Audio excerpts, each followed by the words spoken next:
I wanted to start this video off with a story. So, when I was in active addiction, I was living in one of the rougher neighborhoods in our city, Cincinnati, and one of my hustles were giving rides to people. Most of the time, they were dope dealers. Most of the time, they gave me dope for the rides. And one day, I picked this kid up. He was actually a 16-year-old kid. He was a dope dealer.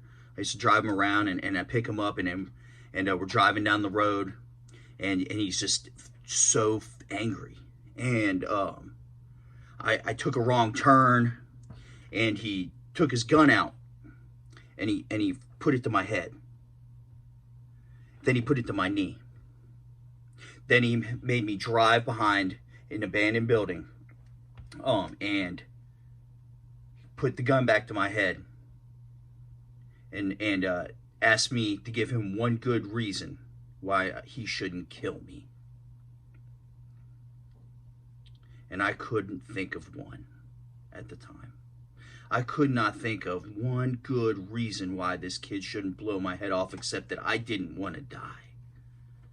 Now, you would think that an experience like that would mess somebody up, or you think an experience like that would change you. But no, that wasn't enough.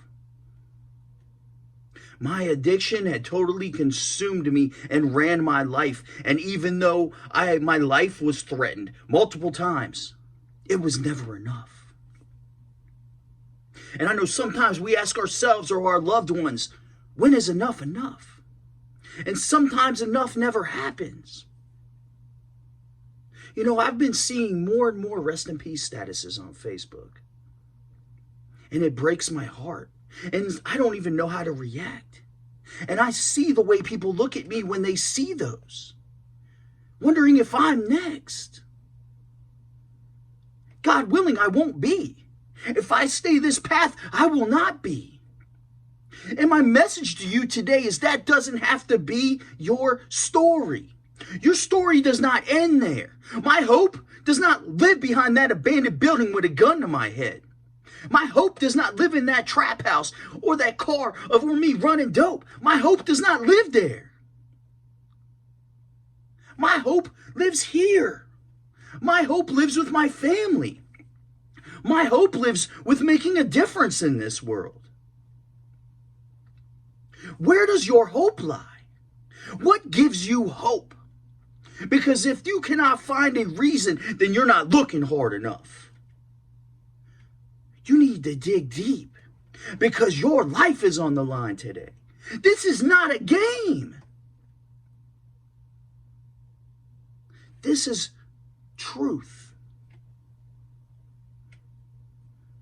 Now, I hope that nobody gets upset, or maybe I hope that you do. I hope that what you see or what you hear today changes you, gets you in your head, makes you think, gets you out of that victim mentality. You know, another thing I could have done is I could have taken that and let it destroy me.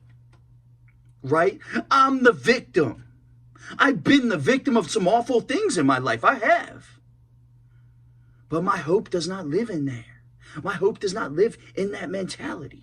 So I had to change my perception. And through that process, I have grown into something that I only dreamed of at one time.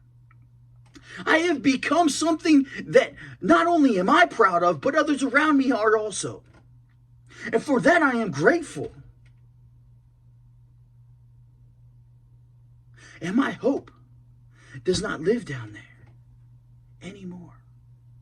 My hope does not live in a spoon or a needle or a pipe.